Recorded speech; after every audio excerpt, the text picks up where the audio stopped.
जय हिंद दोस्तों। मेरा नाम है शेखर श्रीवास्तव और मैं स्वागत करता हूं आप सभी का आपके अपने यूट्यूब चैनल पाई पॉलिटिकल पे। जो भी लोग आज मुझसे पहली बार जुड़ रहे हैं, इस चैनल से जुड़ रहे हैं, उन सभी को मैं अपने बारे में बता दूं। मेरा नाम है शेखर श्रीवास्तव और मैंने अपना यूजीसी नेट एग्ज़ाम क्वालिफाई किया है। मेरा डोमेन सब्जेक्ट था पॉलिटिकल साइंस। जैसा कि आप सभी जानते हैं कि एनटीए ने 2023 के लिए ऑफिशियल नोटिस अनाउंस कर दी है, जिसमें उन्होंने सीयूटी के लिए और बाकी आईआईटी जेई के लिए उन्होंने डेट्स को अनाउंस कर लिया है। हम सभी एक्सपेक्ट कर सकते हैं कि हमारा जो नेट का एग्ज़ाम है वो अराउंड मई टू जून के बीच में हो सकता है किसी भी डेट पर। ठीक है। इसके अलावा बहुत से लोगों ने यूपी पीजीटी का फॉर्म भरा होगा, उसकी भी डेट्स आपकी फरवरी टू मार्च के बीच में आती हुई लग रही है। इसके अलावा और भी बहुत से लोग हैं जो कि असिस्टेंट प्रोफेसर की भी तैयारी कर रहे हैं, उसकी भी डेट आपकी लगभग फेब टू मार्च तक में हो सकती है। तो अगर हम देखें तो इधर जो आने वाले 3 से 4 महीने हैं, ये आपके एग्ज़ाम्स के लिए बहुत ही क्रूशियल रहने वाले हैं। और अगर हम इन सभी एग्ज़ाम्स के सिलेबस की बात करें तो इन सभी में आपको 80 to 90% सिमिलैरिटी देखने को मिल जाएगी। ठीक है। तो इस सिमिलैरिटी को देखते हुए अगर हम बात करें तो जब भी हम सभी पढ़ाई करते हैं तो उस समय हमको दिक्कत आती है कि आखिर ये कॉन्सेप्ट क्यों आया, कैसे आया, या फिर जो हम पढ़ रहे हैं वो लिंक कैसे करें। ये सारी चीज़ें बहुत से बच्चों के साथ आती हैं, मेरे साथ भी आती थी। तो 2-3 किताबें पढ़नी पड़ती हैं, ये सारी चीज़ें होती हैं। क्योंकि हमारे पास समय कम है, ठीक है, और इस चैनल का पर्पज़ है कि मैं आपको सही गाइडेंस दे सकूं, सही चीज़ें बता सकूं। बाकी तो आप सब खुद बहुत, मुझे लगता है कि आज की जो जनरेशन है वो बहुत ही ब्रिलियंट है चीज़ों को ग्रैस्प करने में, चीज़ों को समझने में। तो मेरा बस एक मोटिव है कि मुझे जितना कुछ पता है वो मैं आप सबको बता सकूं, राइट इन्फॉर्मेशन पहुंचा सकूं। तो मैं बेसिकली ये सीरीज़ स्टार्ट कर रहा हूँ जिसमें कि मैं एक एक कॉन्सेप्ट, एक एक की थिंकर्स को लेकर के, एक एक आइडियोलॉजी को लेकर के उनको डिस्कस करूँगा। उसका एक बेसिक फ्रेमवर्क, बेसिक टर्मिनोलॉजी, ये सारी चीज़ें मैं इसमें आपको कवर अप कराऊँगा। ठीक है। और इस कवर अप में आपका ये जिम्मेदारी होगा कि इस वीडियो को देखने के बाद, जो कि बहुत ही शॉर्ट रहने वाली है, इसके बाद आपको उस टॉपिक को सर्च करना है अपनी टेक्स्ट बुक्स में, अगर आपने कोई बुक ली है। इसके अलावा अगर आपके पास कोई बुक नहीं है, आप कोई पीडीएफ से पढ़ सकते हो या गूगल पे सर्च करके देख सकते हो। और उस कॉन्सेप्ट से रिलेटेड जितनी भी चीज़ें हो सकती हैं उनको एक जगह पे आप नोट्स बना लो। ठीक है। तो एक डेली बेसिस पे आपके लिए एक टारगेट भी हो जाएगा। आपको ये भी नहीं सोचना पड़ेगा कि मैं क्या पढूं क्या ना पढूं। ठीक है। और 2 महीने हैं तो 2 महीने अगर आप इसको रेगुलरली अगर इसको फॉलो करते हैं तो मैं गारंटी करता हूँ कि आप देखोगे कि आपके पास एक अच्छा खासा कलेक्शन हो चुका है चीज़ों को लेकर के। और कहा जाता है कि पढ़ो ऐसे कि दूसरे को पढ़ा सको। ठीक है। तो मैं जितनी भी चीज़ें बताऊँगा तो आप जब उसको सुनोगे तो आप उसको इस तरीके से याद रखो कि कोई भी आपसे पूछे तो आप उसको बता सको। ठीक है। तो ज़्यादा समय ना गवाते हुए आज की इस सीरीज़ को स्टार्ट करते हैं। तो आज हम लोग बेसिकली बात करने वाले हैं लिबरलिज्म के बारे में। तो लिबरलिज्म बेसिकली लिबर शब्द से बना है, जिसका अर्थ होता है बंधनों का अभाव, मतलब कि लैक ऑफ बॉन्डेजेस, और जिसका हिंदी अर्थ होता है उदारवाद। ठीक है।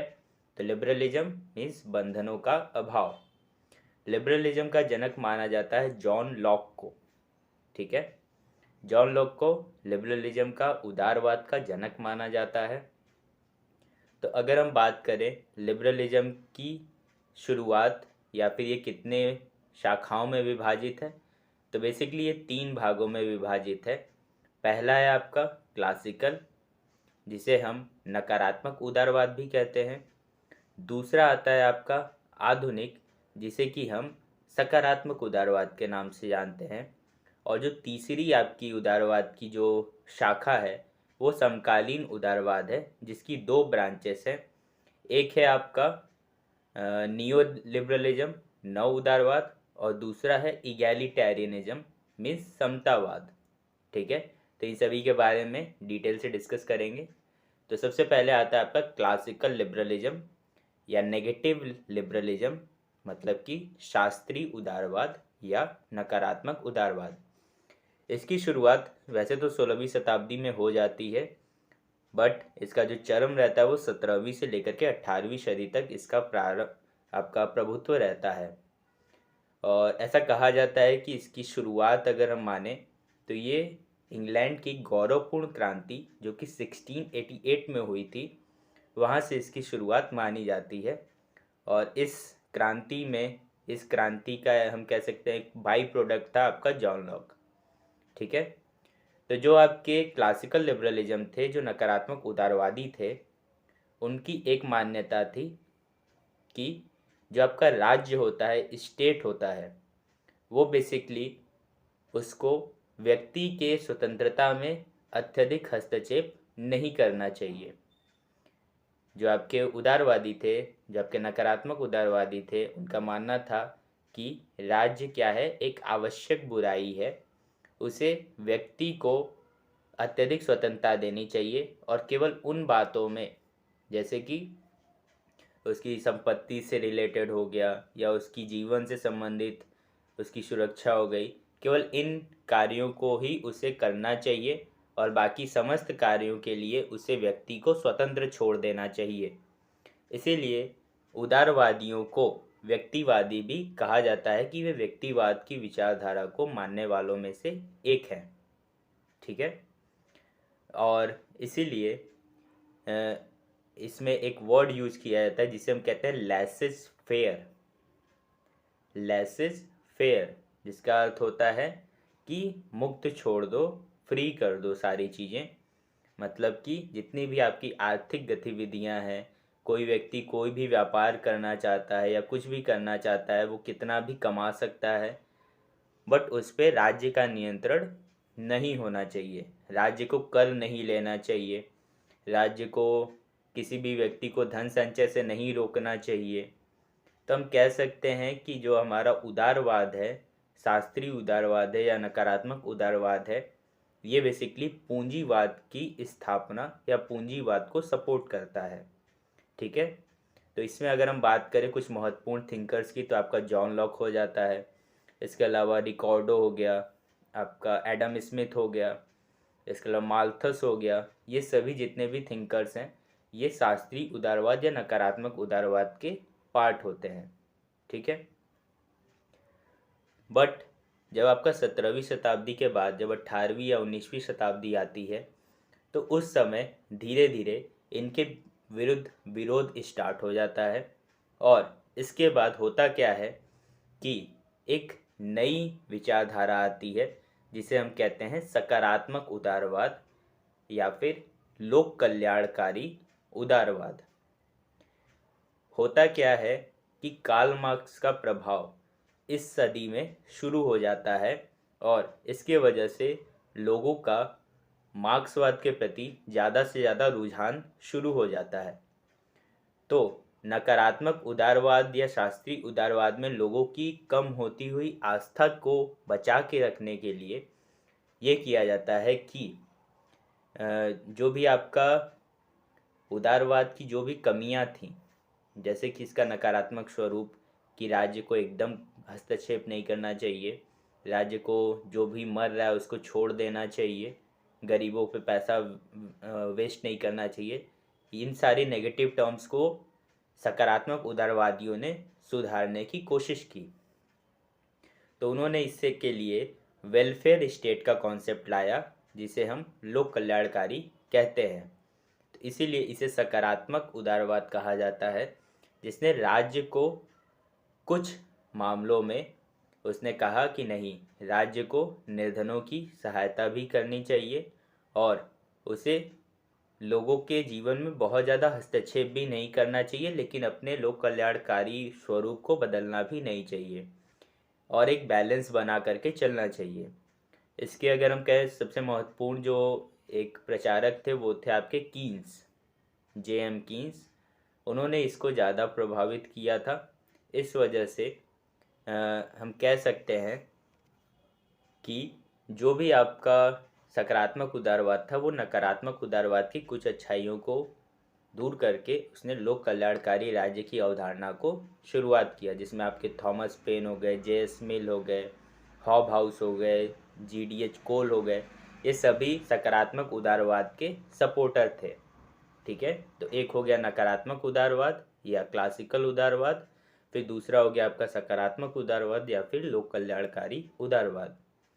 फिर तीसरा आता है आपका समकालीन उदारवाद, जिसमें दो शाखाएं होती हैं। पहला आता है आपका नियो लिबरलिज्म, और उसके बाद उसका जो सेकंड पार्ट होता है वो होता है आपका इगैलिटेरियनिज्म या फिर समतावाद। तो नियो लिबरलिज्म की अगर हम लोग बात करें, ठीक है, नव उदारवाद की बात करें, तो ये अगर हम कहें तो ये नकारात्मक उदारवाद जो हमने पहले पढ़ा, जो 17वीं से 18वीं शताब्दी के बीच था, इसने उसको वापस से प्रतिष्ठित करने की, वापस से स्थापित करने की बात शुरू कर दी थी। ठीक है, तो इन्होंने बात किया कि लोगों को इतना उदारवाद नहीं होना चाहिए। गवर्नमेंट का काम है कि केवल वो लोगों को सुरक्षा प्रदान करे। सरकारों को बहुत ज़्यादा भलाई का काम नहीं करना चाहिए, बेरोजगारों को लेकर के काम नहीं करना चाहिए, टैक्स पेयर का जो पैसा है वो ऐसे फालतू नहीं खर्च कर देना चाहिए। ये सारी चीज़ें बात आती हैं आपके नियो लिबरलिज्म में, जिसमें आपका ब्रिटेन की प्राइम मिनिस्टर होती मार्गरेट थैचर, और आपके यूएसए के प्रेसिडेंट होते हैं रोनाल्ड रीगन। तो इन सभी ने इस चीज़ को बहुत ज़्यादा प्रमोट किया था, नियो लिबरलिज्म को बहुत ज़्यादा प्रमोट किया था। और अगर हम कहें तो जो हमारी आज की व्यवस्था है, जैसे वर्ल्ड बैंक हो गया, WTO हो गया, इन सभी की स्थापना में अगर हम लोग बात करें तो आपका जो मैं कहूँ, इन सभी की स्थापना में आपका नव उदारवाद ही एक बहुत महत्वपूर्ण भूमिका निभाता है। ठीक है, फिर इसके बाद अगर हम बात करें समतावाद की, तो या इगैलिटेरियनिज्म की, तो ये बेसिकली कल्याणकारी जो आपका अगर मैं कहूँ कल्याणकारी उदारवाद की जो परिभाषा थी, इसने उसी को आगे करने की या उसी को नए स्वरूप में प्रस्तुत करने की वकालत की है, बात की है। ठीक है, तो अगर मैं कहूँ तो बेसिकली दो ही टाइप है आपके, और जिसमें पहला है आपका क्लासिकल उदारवाद या नकारात्मक उदारवाद, और दूसरा है सकारात्मक उदारवाद या लोक कल्याणकारी उदारवाद।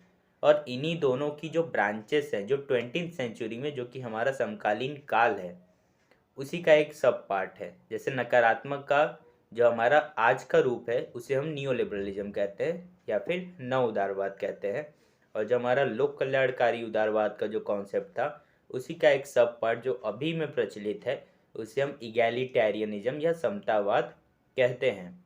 और ये बेसिकली आपका स्वतंत्रता के बजाय समानता पर ज़्यादा बल देता है, इगैलिटेरियनिज्म, जिसके अगर हम बात की जाए महत्वपूर्ण जो आपके प्रदर्शक हैं या प्रोपाउंडर्स हैं, उनमें आपके अमर्त्य सेन आते हैं, और इसके अलावा और भी बहुत सारे इकोनॉमिस्ट हैं जो कि इगैलिटेरियनिज्म को, जॉन रॉल्स हो गए, ये सभी उसको प्रमोट करते हैं।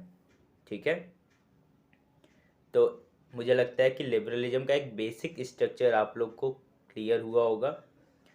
जो आपका लिबरलिज्म है, इसी का एक सब पार्ट होता है आपका इंडिविजुअलिज्म या व्यक्तिवाद। तो सभी कॉन्सेप्ट्स को हम लोग धीरे धीरे करके एक एक हर वीडियो में उसको हम लोग समझते हुए चलेंगे। तो आज लिबरलिज्म के बारे में हम लोगों ने जाना, तो आप लोग इसको लेकर के बुक्स में पढ़िए। बुक्स में आपको और भी डिटेल्स में सारी चीज़ें मिलेंगी। एक फ्रेमवर्क मैंने बता दिया, और इसको लेकर के आप लोग अपने बुक्स से पढ़िए, नोट्स बनाइए, और डेली बेसिस पे काम करते चलिए। आप कोई भी एग्ज़ाम्स दे रहे हो, पीजीटी हो गया, नेट हो गया, आपको ज़रूर से सक्सेस मिलेगी। Thank you so much.